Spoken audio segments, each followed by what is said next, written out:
Welcome back to my channel, guys. So if you own or planning to buy Gio Golf mobility scooter, you should know what maintenance it requires. Since this is an electric scooter, you would think that it's maintenance free. And yes, this is partially true if you compare it with the gas scooters. But still some maintenance requires. For example, you have to check your lug nuts if they are tight. So for your own safety, you should do it maybe once a month. Otherwise, if one of the lug nuts will get loose, you know this is pretty dangerous. You should check your tire pressure for the best performance of this scooter, and you will get better mileage. The tire pressure is supposed to be between 20 to 25 psi. Remember that in the summertime the psi raises automatically in your tires because they're getting hot. So if you're going to pump it up at 25 psi, it might be close to 30, and maybe your ride will be too stiff. So maybe you want to have a 20 psi for summertime and 25 psi for colder conditions like September, October. Depends where you live. Now, next required maintenance would be charging your batteries. Regardless of use, you have to charge your batteries every 5 weeks.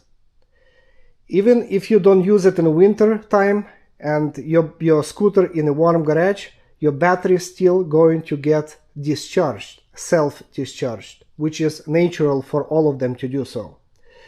That's why you have to top them off every 5 weeks. If you don't have a heated garage and you're planning to leave your scooter outside in the cold conditions, you better remove all of those batteries and keep in your warm house and recharge each battery individually every 5 weeks with a regular 12-volt car charger. Do not use car chargers stronger than 10 amps.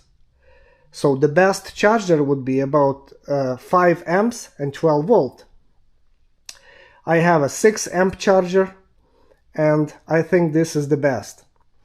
But if you don't have a 5 or 6 amp charger, 2 amps will also do the job. It's just going to recharge each battery slightly longer. Now, another maintenance that you would have to do, I would say every 3-4 years, is replacing gear oil in the rear differential. Let me show you where it's located and let me show you how to replace that gear oil. This is your rear differential, this is your top fill plug, and this is your drainage plug. So now I'm going to take a 10mm wrench, remove this drain plug and drain the oil. But for faster flow, faster drainage, I'm going to remove the top plug first, so it's not going to create any vacuum if I'm going to if only one plug is going to be loose. So it has to be 2 plugs removed.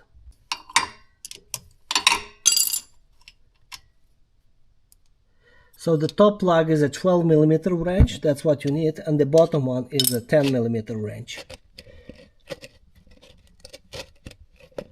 I got myself a measuring cup, so I'm going to see how much oil is going to come out. While my oil is still draining, I want to talk about the gear oil that I'm going to add into the differential. And this is a 75W90 fully synthetic gear lubricant. You can find it at any Walmart for under $10. I also purchased this pump separately because it would be very convenient to pump it instead of trying to fill it from the top of the differential because there is no room there. And this pump can also be purchased at most of the auto parts store or Walmart. I install little pipe or plastic pipe on the end with a rubber fitting. It's like an adapter. This black is like an adapter between the metal connector and the plastic pipe. So it's going to fit into that hole. This is about quarter inch plastic pipe that I have. Now, how much oil you're going to add? As you can see, I marked across the 300 milliliters, which is going to be about 10 ounces of gear oil. My black mark is a little bit above 300 because some of the oil is still going to stay in this transferring tube and inside of the pickup tube. So that's why it's about 11 ounces of oil that I left in that bottle. If you cannot find such a pump, you can probably look for some kind of a pump like this, hand pump, and inject it directly into the differential. Maybe this is too big, but you can find it smaller. And you will also need to make a little adapter so you can fit into that little hole on the top of the differential. I just wanted to clarify something for people that maybe misunderstood how much oil I'm going to pump it into the differential. This bottle is empty all the way to the black mark. So all of this oil that was inside of the bottle, I transferred to another container that I had empty. So I left myself only these 300 milliliters, which is 10 ounces. And I know once I pump it all the way out, that's going to be exactly 10 ounces. That's how I measure it.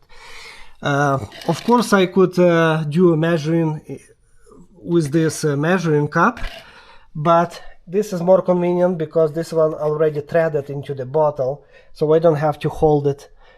I don't have to hold this pump inside of this measuring container. So make sure that you don't pump more than 300 milliliters or 10 ounces. Now, the oil that is still dripping, I have already 250 milliliters, which is about 9 ounces right now. I'm going to add 10 ounces of fresh oil into this one, even though that maybe I'm not going to get all 10 ounces out, I'm still going to fill it with 10 ounces, no more than that. So if your oil that you're going to drain will be less than that, don't worry about that. I guess maybe factory just did not add it exact amount what needed. Just fill it with 10 ounces. Looks like I don't have any more oil dripping from that differential, so I'm going to reinstall this drain plug. Now this drain plug already have a metal washer, a rubberized metal washer, so there is no need for any kind of pipe sealant for that drain plug. Just simply install and make it tight. If you will ask me how much torque needs to be applied, well, just make it by hand, do not over tight, and nothing excessive to avoid breaking that or damaging that thread. I don't know the exact torque for the drain plug, but because this one is already rubberized,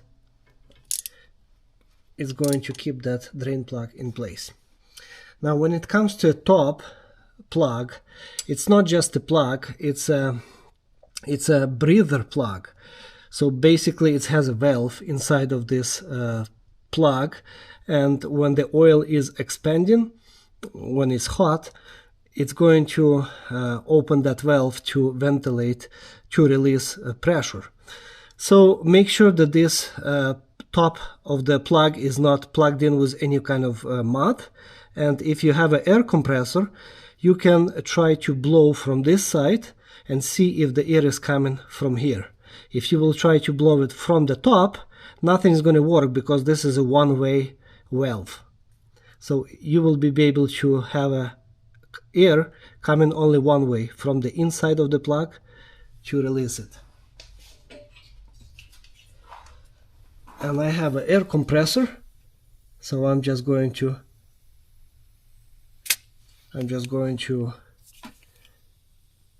as you can see, if you try to blow it from the top of the plug, nothing is going, but from the bottom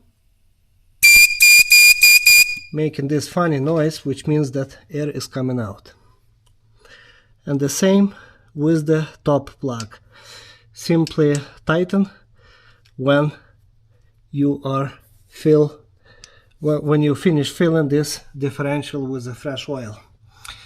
Now the actual oil pumping process that I'm going to do.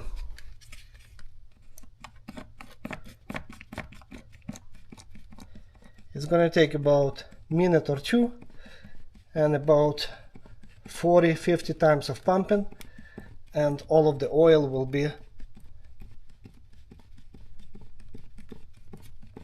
inside of that differential.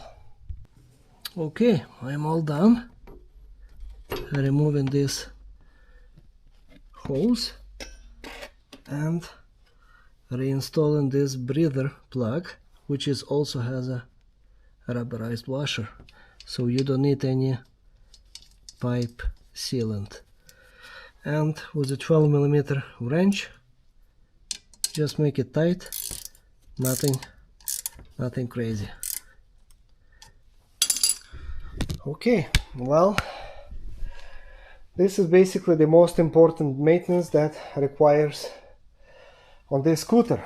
Of course, I did not mention to inspect all of the other components like tie rods or any other bolts and nuts which are underneath of the machine.